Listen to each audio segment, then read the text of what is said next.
ಆಮೇಲೆ 2000ರಲ್ಲಿ ಒಂದು picture announce ಆಗುತ್ತೆ, ನನ್ನವಳು ಅಂತ ಒಂದು ಸಿನಿಮಾ.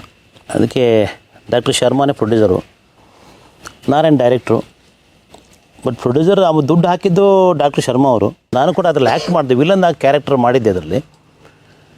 ಆ ಸಿನಿಮಾದಲ್ಲಿ ಒಂದು ಈ ಪ್ರೇಮ ಅವ್ರನ್ನ ಪಿಸ್ತೂಲಲ್ಲಿ ಶೂಟ್ ಮಾಡಬೇಕು, ಅದೊಂದು ಸೀನು ಕ್ರಿಯೇಟ್ ಆಗುತ್ತೆ. ಅದು ಕೊಡೈಕೆನಾಲ್ ಶೂಟಿಂಗ್ ಆಯಿತು.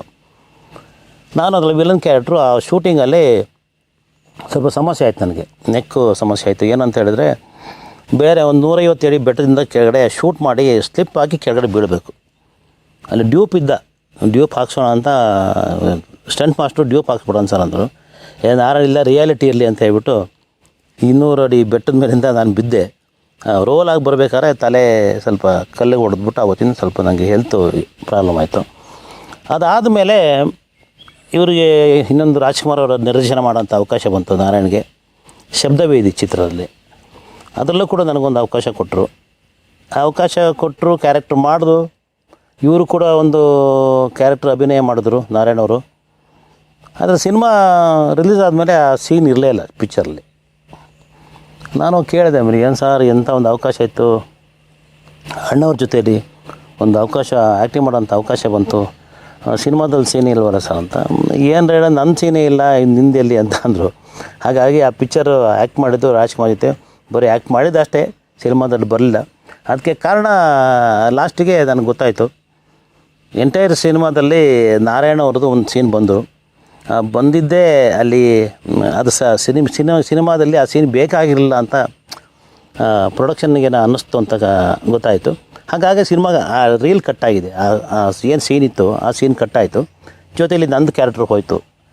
ಹಾಗಾಗಿ ಅದು ಅಣ್ಣವ್ರ ಜೊತೆ ಒಂದು ಮಾಡಿದ್ದೊಂದು ಸವಿ ನೆನಪು.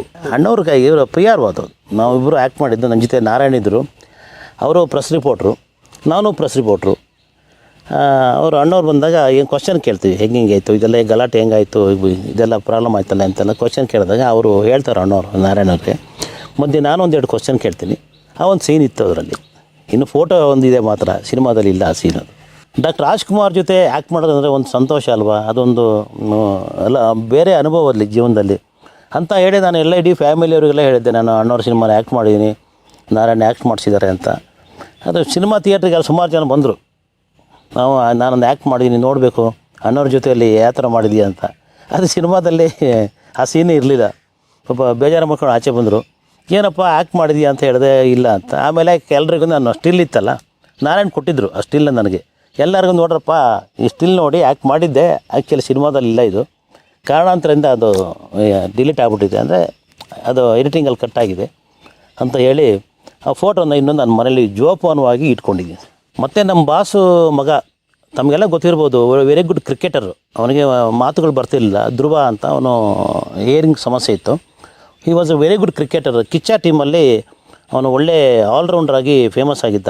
CCL ಅಲ್ಲ, ಸಿನಿಮಾ CCLಲ್ಲಿ ಸೆಲೆಬ್ರಿಟಿ ಕ್ರಿಕೆಟ್ ಟೀಮಲ್ಲಿ is one of the all rounder. ಅವನು ನಮ್ಮ ಡಾಕ್ಟರ್ ಶರ್ಮಾ ಅವರ ಮಗ. ಡಾಕ್ಟ್ರ್ ಹೇಳ್ತಾಯಿದ್ರು, ನನ್ನ ಮಗ ಭಾಳ ಇಂಟೆಲಿಜೆಂಟು, ಅವನು ಹೀರೋ ಮಾಡಪ್ಪ, ಸ್ಮಾರ್ಟ್, ಅಷ್ಟೇ ಸ್ಮಾರ್ಟ್ ಇದ್ದವನು. ಹೀರೋ ಮಾಡ್ರಿ ನಾರಾಯಣ, ಅವನ ಸ್ಕ್ರೀನಲ್ಲಿ ತೋರಿಸಿ ಅವನು ಸ್ವಲ್ಪ ಫೇಮಸ್ ಆಗಲಿ, ನನ್ನ ಮಗ ಅವನ ಕಲಾವಿದ, ಅವನು ಒಳ್ಳೆ ಆರ್ಟಿಸ್ಟ್, ಅವನು ಆರ್ಟಿಸ್ಟ್ ಆಗಲಿ ಅಂತ ತುಂಬ ಸಾರಿ ಹೇಳಿದ್ರು. ಬಟ್ ನಾರಾಯಣ ಅವರು ಮಾಡ್ತೀನಿ ಅಂತ ಎಲ್ಲ ಬಂದರು ಕೂಡ ಅವರು ಮಗನೂ ಮಾಡಿದ್ರು. ಅದು ಕೂಡ ಫೇಲ್ ಆಯಿತು. 2-3 ಸಿನಿಮಾ ಮಾಡಿದ್ರು. ಅದೇ ಅವರು ಏನಂದರೆ ಮಾಡ್ತೀನಿ ಅಂತ ಡಾಕ್ಟ್ರ್ ಮಗನ ಮಾಡಲಿಲ್ಲ, ಇವ್ರು ಮಾಡಿದ್ರು. ಸಿನಿಮಾ ಕೂಡ ಫೇಲ್ ಆಯಿತು. ಆ್ಯಕ್ಚುಲಿ ಅದನ್ನು ಮಾಡಬಾರ್ದಿತ್ತು. ಯಾಕೆಂದರೆ ಹಣ ಪ್ರತಿಯೊಂದು ದುಡ್ಡು ಅವ್ರತ್ತ ಬರುತ್ತೆ. ನಮ್ಮ ಜೀವನಕ್ಕೆ ಅವನೇ ದೊಡ್ಡ ಸಹಾಯ ಮಾಡಿದ್ದಾರೆ ನಂಬಿಕೆ ಅಂದಾಗ, ನಮಗೆ ಮಾಡಿದ್ದಾರೆ ಅಂದಮೇಲೆ ನಾವು ಅವ್ರಿಗೇನೋ ಮಾಡಬೇಕಲ್ವ. Give and take policy. ಅವರದು ಮಾಡಲಿಲ್ಲ. ಸೊ ಆ ವಿಚಾರದಲ್ಲೂ ಡಾಕ್ಟ್ರಿಗೆ ನಿಜವಾದ ಬೇಜಾರಾಗಿದ್ದು ಆವಾಗಲೇ. ಏನಪ್ಪ ಇಷ್ಟೆಲ್ಲ ಖರ್ಚು ಮಾಡ್ತೀನಿ, ನನ್ನ ಮಗನ್ನ ಇಷ್ಟು ಕೋಟಿ ಖರ್ಚು ಮಾಡಿದ್ದೀನಿ, ನನ್ನ ಮಗನ್ನ ಪಿಕ್ಚರ್ ಮಾಡಿ ಅಂತಂದರೆ ನೆಗ್ಲೆಕ್ಟ್ ಮಾಡ್ತಾರೆ ಅಂತ ಹೇಳ್ಬಿಟ್ಟು ಸ್ವಲ್ಪ ಡಿಸ್ಟೆನ್ಸ್ ಮೇಂಟೈನ್ ಮಾಡಿದ್ರು ಡಾಕ್ಟ್ರು ಇವ್ರ ಹತ್ರ. ಅದಾದಮೇಲೆ ಸ್ವಲ್ಪ ದೂರನೇ ಇದ್ದರು. ಇವಾಗ ನಮ್ಮದು ಸುಮಾರು 505 ಸಿನಿಮಾ ಆಯಿತು ನಮ್ಮ ರೇಣು ಫಿಲ್ಮ್ ಸ್ಟುಡಿಯೋದಲ್ಲಿ. ಫ್ರಮ್ ದ ಬಿಗಿನಿಂಗ್ ಕಿರಿಕ್ ಪಾರ್ಟಿಂದ ಹಿಡಿದು ಅಪ್ ಟು ಇಲ್ಲಿವರೆಗೆ, ಕಾಂತಾರ 2 ಇಲ್ಲಿವರೆಗೆ, ರಕ್ಷಿತ್ ಶೆಟ್ಟರಾಗಲಿ, ರಿಷಬ್ ಶೆಟ್ಟರಾಗಲಿ, ತುಂಬ ಜನ ಹೀರೋಗಳು, ಪ್ರೊಡ್ಯೂಸರ್ಸು ನಮ್ಮ ಸ್ಟುಡಿಯೋಗೆ ಬರ್ತಾರೆ. ಮೊನ್ನೆ ಕೂಡ ನಾರಾಯಣ ಅವ್ರದ್ದು ಒಂದು ಸಿನಿಮಾ ನಡೀತಾ ಇತ್ತು, ಕೆ ಮಂಜು ಅವರ ಮಗನ ಸಿನಿಮಾ. ನಾನು ಹೇಳ್ತಾಯಿದ್ದೀನಿ, ಅವ್ರಿಗೆ ಇದು ಯಾಕೆ ಹೇಳಿದ್ರು ಅಂತ ಅನ್ನಿಸ್ಬೋದು. ಬಟ್ ನಮ್ಮ ಸಿನಿಮಾ ನಮ್ಮ ಸ್ಟುಡಿಯೋ ನಡೀತಾ ಇದೆ ಹೇಳಿದೆ. ನಾರಾಯಣ ಕೆಲಸ ಮಾಡ್ತಾಯಿದ್ರು, ನಾನು ನನ್ನ ಪಾಡಿಗೆ ನಾನು ಹೋದೆ. ನಮಗೂ ಚೆನ್ನಾಗಿ ಇಟ್ಕೊಂಡಿರೋ ನಮ್ಮನ್ನು ಅಟ್ಲೀಸ್ಟು ನಮ್ಮ ಪ್ರೀತಿ ವಿಶ್ವಾಸ ಚೆನ್ನಾಗಿದ್ದರೆ ನಾವೇ ಸಿನಿಮಾ ಮಾಡಬೋದು, ಇನ್ನೊಬ್ರ ಹತ್ರ ಸಿನಿಮಾ ಮಾಡಿಸ್ಬೋದು. ಬಟ್ ಈ ಸಿನಿಮಾ ಕೆಲಸ ನಾರಾಯಣವ್ರು ಮಾಡ್ತಾಯಿದ್ದಾರೆ, ನಮ್ಮ ಸ್ಟುಡಿಯೋದ ಕೆಲಸ ನಡೀತಾ ಇದೆ. ಬಟ್ ನಾನು ಪ್ರೀತಿಯಿಂದ ಹೋಗಿ ಮಾತಾಡಿಸ್ಬೇಕು ಅಂದ್ರೆ ನಮಗೆ ಆ ರೆಸ್ಪೆಕ್ಟ್ ನಮ್ಗೆ ಇದ್ದಿದ್ದರೆ ನಾವು ಹೋಗಿ ಅಪ್ಕೊಂಡು ಏನು ಸರ್ ಬನ್ನಿ ಸರ್ ಅಂತ ವಿಶ್ ಮಾಡಿಕೊಂಡು ಭಾಳ ಸಂತೋಷವಾಗಿ ಮಾತಾಡ್ಬೋದಿತ್ತು. ಬಟ್ ಅವರಿಗೆ ನಮ್ಮನ್ನು ಮಾತಾಡಿಸೋ ರೀತಿಯೇ ಸ್ವಲ್ಪ ವಿಭಿನ್ನ. ಅದು ಬೇರೆ ಪ್ರೊಡ್ಯೂಸರ್ಸು, ಡೈರೆಕ್ಟರ್ಸು, ಹೀರೋಗಳು ನಮ್ಮ ಸ್ಟುಡಿಯೋ ಬಂದಾಗ ನಮ್ಮ ಜೊತೆಯಲ್ಲಿ ಎಷ್ಟು ಬ್ಯೂಟಿಫುಲ್ಲಾಗಿ ಖುಷಿಯಾಗಿರ್ತಾರೆ, ಅವರು ನಮ್ಮ ಜೊತೆ ಇಲ್ಲ. ಹಾಗಾಗಿ ನಾವು ಕೂಡ ಅದನ್ನೇ ನಾವಿನ್ನು ಫೋರ್ಸ್ ಮಾಡಿ ಹೋಗಿ ಮೈ ಬೀಳೋಕ್ಕಾಗಲ್ಲ. ಅಟ್ಲೀಸ್ಟ್ ಹೆಲ್ಪ್ ಮಾಡಿದವ್ರನ್ನ ಅವ್ರ ಜೀವನದಲ್ಲಿ ಅವ್ರಿಗೆ ಯಾರು ಸಹಾಯ ಮಾಡೋದು, ನಾರಾಯಣ ಅವರಿಗೆ ಸಹಾಯ ಮಾಡಿದ್ರು, ಅವ್ರನ್ನಾರು ಪ್ರೀತಿಯಿಂದ ವಿಶ್ವಾಸದಿಂದ ಮಾತಾಡಿಸಿದ್ರೆ ಭಾಳ ಒಳ್ಳೆಯದು ಅಂತ ನಾನು ಹೇಳೋಕ್ಕೆ ಇಷ್ಟಪಡ್ತೀನಿ ಸರ್. ಮತ್ತು ನಾನು ಈ ಟಾಪ್ ಸ್ಟಾರ್ ಆರ್ಕೆಸ್ಟ್ರನ್ನ ನಡೆಸ್ತಾ ಇರಬೇಕಾದ್ರೇ ಫೇಮಸ್ ಆಗಿತ್ತು ಆರ್ಕೆಸ್ಟ್ರದು. ಈ ಮಧ್ಯೆ ಈ ಕಂಪ್ನಿ ಶುರು ಮಾಡಿದೆ ನಾನು. ನಮ್ಮ ಸಾಹೇಬರು ಡಾಕ್ಟರ್ ಶರ್ಮಾ ಅವರು ಏನು ಮಾಡ್ತಾರೆ ಅದೇ ಥರದ ಕೆಲವು ಉತ್ಪನ್ನಗಳನ್ನು ಮಾಡಿ ವೆಟರ್ನರಿ ಡಿಪಾರ್ಟ್ಮೆಂಟಿಗೆ ಸೇಲ್ ಮಾಡೋದಕ್ಕೆ ನಾನೊಂದು ಕಂಪ್ನಿ ಶುರು ಮಾಡಿದೆ. ಅದು ಚೆನ್ನಾಗಿ ಇಂಪ್ರೂವ್ಮೆಂಟ್ ಆಯಿತು. ಹೇಳಿದ್ನಲ್ಲ, 10,000ರಿಂದ ಶುರು ಮಾಡಿದ ಕಂಪ್ನಿ ಇವತ್ತೊಂದು 20-25 crores ಅಷ್ಟು ಟರ್ನ್ ಓವರ್ ಮಾಡ್ತೀವಿ. ಇದಕ್ಕೆಲ್ಲದಕ್ಕೂ ನಮ್ಮ ಡಾಕ್ಟ್ರ್ ಸಹಾಯ ಇದ್ದಿದೆ. ಯಾಕೆ ಅಂತ ಹೇಳ್ತೀನಿ, ಅವರು ಕೆಲವು ನಾನು ಓದಿದ್ದು ಬಿ ಕಾಮ್ ಓದಿದ್ದು ನಾನು. ನನಗೆ ಯಾವುದೇ ಮೆಡಿಸಿನ್ ಬಗ್ಗೆ ಜ್ಞಾನ ಇರಲಿಲ್ಲ. ಅವರು ಬಹಳಷ್ಟು ಹೇಳ್ಕೊಡೋರು ನಮಗೆ. ನೋಡಪ್ಪ ಹಿಂಗಿರ್ಬೇಕು, ಹಿಂಗೆ ಮಾಡಬೇಕು, ಎಲ್ಲ ಮಾಡಬೇಕು, ಈ ಥರ ಪ್ರಾಡಕ್ಟ್ಸು ಮಾರ್ಕೆಟ್ಲಿ ಏನಿರುತ್ತೆ, ಏನು ಮಾಡಬೇಕು ನಾವು ಅದನ್ನೆಲ್ಲ ನಾನು ಕಲ್ತ್ಕೊಂಡೆ, ಅವರು ನಂಗೆ ಹೇಳ್ಕೊಟ್ರು. ಸೊ ಎಲ್ಲೂ ನಂತರ ಕಂಪ್ನಿ ರೇಣುಕುಮಾರ್ ಅಂತ ಕಂಪ್ನಿ ಮಾಡಿದ್ದಾನೆ, ಇದನ್ನ ಮುಗಿಸ್ಬೇಕು, ಇದನ್ನ ಹಾಳು ಮಾಡಬೇಕು ಅಂತ ಎಲ್ಲೂ ಡಾಕ್ಟ್ರು ಎಲ್ಲೂ ಅವರು ಪ್ರಯತ್ನ ಮಾಡಲಿಲ್ಲ. ನನಗೆ ಅವ್ರು ಏನು ಕಂಪ್ನಿ ಮಾಡಿದ್ದಾರೆ ಅದೇ ಥರ ಮಾಡಿದ್ರು ಕೂಡ ನನಗೆ ವಿಶ್ ಮಾಡ್ತಾಯಿದ್ರು. ಚೆನ್ನಾಗಿ ಮಾಡಿದ್ಯಪ್ಪ, ಚೆನ್ನಾಗಿ ಮಾಡು, ಎಲ್ಲೂ ಇದು ಮಾಡಬಾರ್ದು, ಬಿಸ್ನೆಸ್ ಥರ ಮಾಡಬೇಕು ಹಾಗೆ ಅಂತೇಳಿ ನನಗೆ ಎಲ್ಲ ವಿಚಾರ ಸಪೋರ್ಟ್ ಮಾಡ್ತಾಯಿದ್ರು. ಅದರಿಂದ ನಾನು ಈ ಕಂಪ್ನಿ ಬೆಳೆಯೋದಕ್ಕೆ ನಮ್ಮ ಡಾಕ್ಟ್ರು ಭಾಳ ಸಹಾಯ ಮಾಡಿದ್ರು. ನನಗೆ ಅವರೇ ಇನ್ಸ್ಪಿರೇಷನ್ನು ಈ ಕಂಪ್ನಿ, ಈ ಕೇರ್ಟೆಕ್ ಅನ್ನೋ ಕಂಪ್ನಿ ಆಗೋದಕ್ಕೆ ಡಾಕ್ಟರ್ ಶರ್ಮಾ ಅವರೇ ನನಗೆ ಇನ್ಸ್ಪಿರೇಷನ್ ಅಂತ ಹೇಳ್ತೀನಿ. ಇವತ್ತು ದೇವರ ಆಶೀರ್ವಾದದಿಂದ ನಮ್ಮ ಡಾಕ್ಟರ್ ಶರ್ಮಾ ಅವರು 75-76 ಇರಬೇಕು ಅವ್ರ ಏಜಿಗೆ. ಇವಾಗಲೂ ಕೂಡ ಅವರಿಗೆ ಸಿನಿಮಾದಲ್ಲಿ ಆಸಕ್ತಿ ಇದೆ. ಮೊನ್ನೆ ಕೂಡ ಸಿನಿಮಾ ಒಂದು ತೆಗೆದ್ರು, ಅವ್ರ ಹೆಸರು ನನಗೆ ಗೊತ್ತಿಲ್ಲ, ತೆಗೆದ್ರು. ಅವರು ಸಿನಿಮಾ ರಂಗದಿಂದ ಆಚೆ ಹೋಗಿಲ್ಲ, ಮಾಡ್ತಾನೆ ಇದ್ದಾರೆ. ನಾರಾಯಣ ಅವ್ರು ಇದ್ದಾಗಲೂ ಮಾಡಿದ್ರು, ನಾರಾಯಣ ಅವ್ರು ಹೋದ್ಮೇಲೂ ಸಿನಿಮಾ ಮಾಡ್ತಾಯಿದ್ದಾರೆ. ಹಾಗಾಗಿ ಅವರಿಗೆ ದೇವರು ಒಳ್ಳೇದು ಮಾಡಲಿ, ಇನ್ನೂ ಜಾಸ್ತಿ ಹೆಚ್ಚು ಸಿನಿಮಾನ ತೆಗೀಲಿ, ಚಲನಚಿತ್ರರಂಗಕ್ಕೆ ಅವ್ರ ಕೊಡುಗೆ ಇನ್ನೂ ಭಾಳಷ್ಟು ಬೇಕು ಅಂತ ಹೇಳಿ ನಾನು ಈ ಮೂಲಕ ಹೇಳೋಕ್ಕೆ ಇಷ್ಟಪಡ್ತೀನಿ ಸರ್. ಆಮೇಲೆ ನನಗೊಂದು ಆಸೆ ಇತ್ತು. ಯಾಕೆಂದರೆ ಎಲ್ಲ ಈ ಸಕಲೇಶ್ಪುರ, ಮಡಿಕೇರಿ ಕಡೆ ಜಾಸ್ತಿ ಆರ್ಮಿಗೆ ಯಾಕೆ ಜನ ಹೋಗ್ತಾರೆ ಅನ್ನೋದು ಹೆಚ್ಚು ಜನಗಳಿಗೆ ಗೊತ್ತಿರಲಿಲ್ಲ. ಮಡಿಕೇರಿ ಕಡೆ ದಕ್ಷಿಣ ಕನ್ನಡ ಒಳಗಡೆ ಇಲ್ಲೆಲ್ಲ ಮಲೆನಾಡಲ್ಲೆಲ್ಲ ಜಾಸ್ತಿ ಆರ್ಮಿಗೆ ಹೋಗ್ತಾರೆ. ಅವ್ರು ಯಾಕೆ ಹೋಗ್ತಾರೆ ಅನ್ನೋದು ಸಬ್ಜೆಕ್ಟ್ ನನ್ನ ತಲೆ ಒಂದು ಸಬ್ಜೆಕ್ಟ್ ಬಂತು. ಮತ್ತು 2012ರಲ್ಲಿ ಒಂದು ಸಿನಿಮಾ ಡೈರೆಕ್ಷನ್ ಮಾಡಿದೆ ನಾನು. ನಮ್ಮ ಮಲೆನಾಡು ಕಡೆಯಿಂದ ಮತ್ತು ಮಡಿಕೇರಿ ಕಡೆಯಿಂದ ಜಾಸ್ತಿ ಆರ್ಮಿಗೆ ಯಾಕೆ ಹೋಗ್ತಾರೆ, ಇಲ್ಲಿಂದ ಯಾಕೆ ಜಾಸ್ತಿ ಹೋಗ್ತಾರೆ, ಮಂಗಳೂರು ಕಡೆಯವ್ರು ಯಾಕೆ ಹೋಗಲ್ಲ, ಈ ಕಡೆ ಬೆಂಗಳೂರು ಸಿಟಿಯವರು ಬೆಂಗಳೂರು ಕಡೆ ಯಾಕೆ ಹೋಗಲ್ಲ ಅನ್ನೋದಕ್ಕೆ ಒಂದು ಉದಾಹರಣೆ.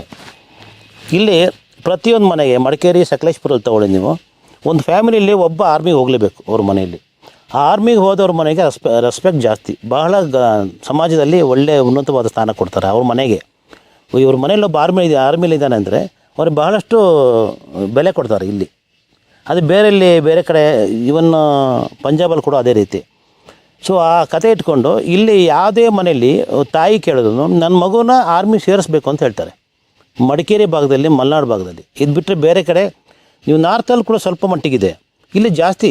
ಮಡಿಕೇರಿ, ಸಕಲೇಶ್ಪುರ ಒಂದು ಫ್ಯಾಮಿಲಿಗೆ ಒಬ್ಬ ಆರ್ಮಿ ಹೋಗಲೇಬೇಕು. ಈ ಕಥೆನ ಇಟ್ಕೊಂಡು ಗಿರೀಶ್ ಕಾರ್ನಾಡು ಮತ್ತು ಶ್ರುತಿ ಮತ್ತು ಹರ್ಷ ಹೀರೋ ಈ ಸಿನಿಮಾದಲ್ಲಿ ಹಾಕಿ ಒಂದು ಸಿನಿಮಾ ಮಾಡಿದೆ ನಾನು. ಅದು ಕರ್ನಾಟಕ ರಾಜ್ಯದ 3ನೇ ಅತ್ಯುತ್ತಮ ಚಿತ್ರ ಅಂತ ಪ್ರಶಸ್ತಿ ಬಂತು.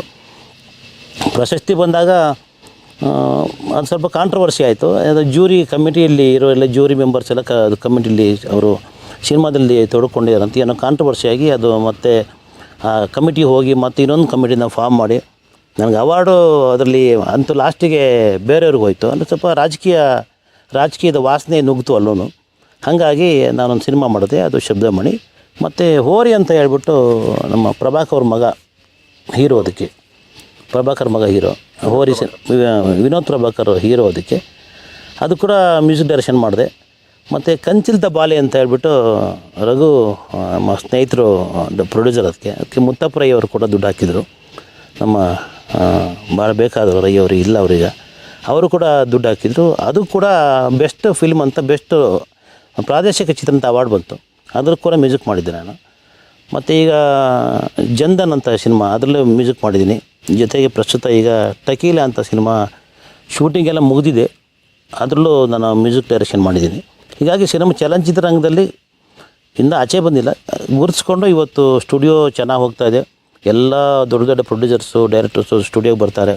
ಸ್ಟುಡಿಯೋದಲ್ಲಿ ಇರುವಂಥ ಎಷ್ಟು ಬೇಕು ಅಷ್ಟು ಉಪಯೋಗಿಸ್ಕೊಳ್ತಾರೆ, ಅಂದರೆ ಅಷ್ಟು ಸಲಕರಣೆಗಳಿದೆ ಅಲ್ಲಿ. ಹಾಗಾಗಿ ಚೆನ್ನಾಗಿ ನಡೀತಾ ಇದೆ ಸರ್ ಈಗ.